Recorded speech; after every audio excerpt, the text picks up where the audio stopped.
It's kind of insane how many outtakes and bullshit I keep out of these intro videos, like the intro of these videos, because my God, if I could just upload it all and just have you guys roast me, that would be its own YouTube channel, and I would allow it. And thank you for making Evil Dead Burns trailer reaction go so hard, no Viagra in one day, because holy shit, 1,000 plus. That's pretty gnarly.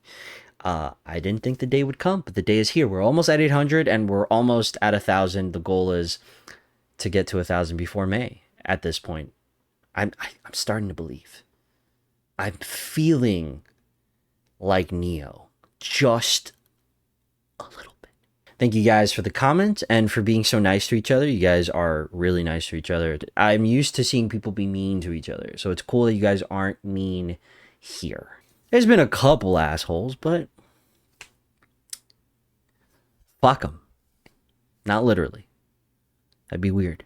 So the movie I'm going to recommend to you tonight is called Midnight, and it is a South Korean, of course, as it seems to be that the ratio of American to South Korean or Indonesian films is really not balanced at all. Now, I think this movie is so strong, so good, and worth your time despite the flaws that exist within the confinements of this feature presentation. Our main protagonists are a duo, mother and daughter, and they're both deaf and mute.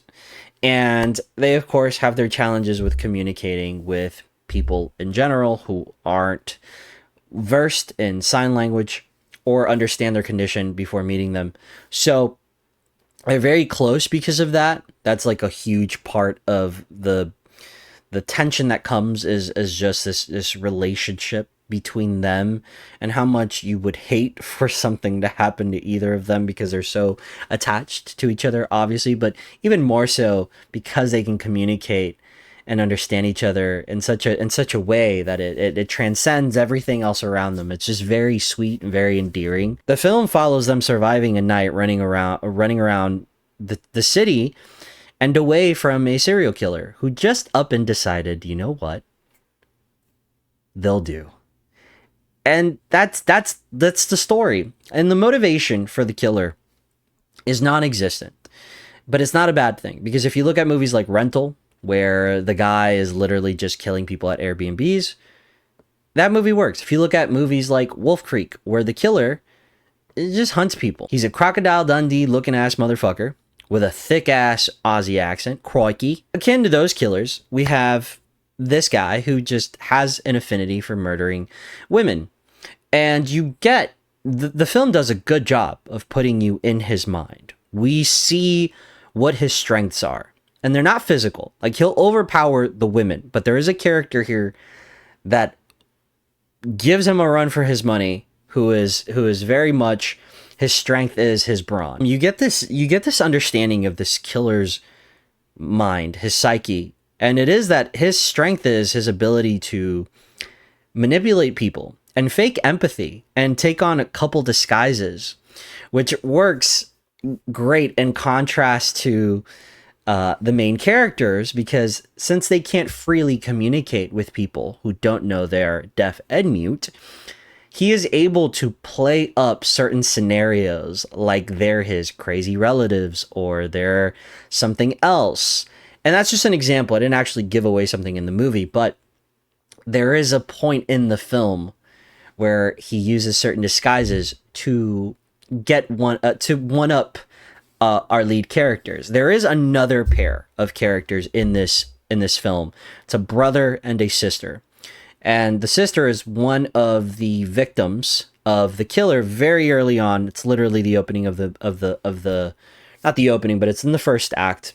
And the idea is that now the brother is looking for her, and their stories kind of entangle.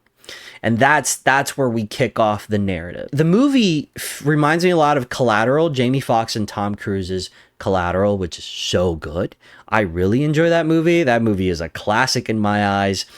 And the reason it works is because the dialogue is awesome. The characters are great, but it's also so grounded. It's very believable. You know, there's nothing that's over the top. When you look at Tom Cruise, it's just a guy wearing a gray suit and a white shirt and white hair.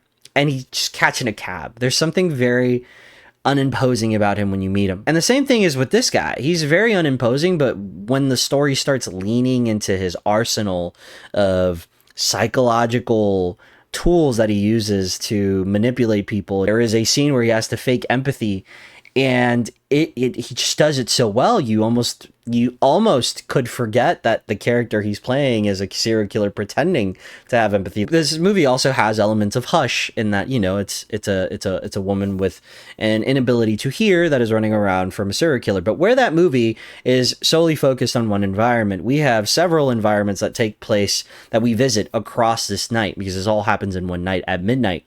We go from parking garages to street alleyways to a house, to the downtown streets and places in between. This movie is constantly switching up the environment, and by default switching up the challenges that each environment presents the character due to their inability to talk and to listen and to hear. And it's just so nerve-wracking because it gets around these tropes that we usually see in horror films, where you see a character making a lot of noise. There's no reason why they should be that careless and make that much noise. But, you know, characters in movies are always looking around desks and knocking shit over when they're trying to look for keys, but they're trying to hide. Like, it's dumb. It's fucking stupid. And in this film, they figured a way around it. See, she can't hear the sounds that she's making, even when she's being careful. And they also introduce tools that act as really interesting plot devices that enhance some of these chases as well. She has a meter on her car that measures the sound of the vehicles around her, and when the meter reaches red, it means the vehicle is right next to her, which is really cool, because she might miss a blind spot, she might miss someone honking. Like, there's a lot of reasons why they would use that.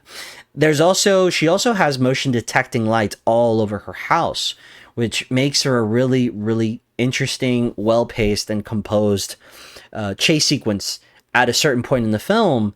And even when the killer catches on, he finds a way to manipulate that as well. So there's all these different trinkets and devices that act to enhance what is a pretty straightforward chase film, but it's so creative in its endeavors that it creates real fucking tension, especially in the first act. And the first act of this movie is impeccable. Like, it's fucking sick.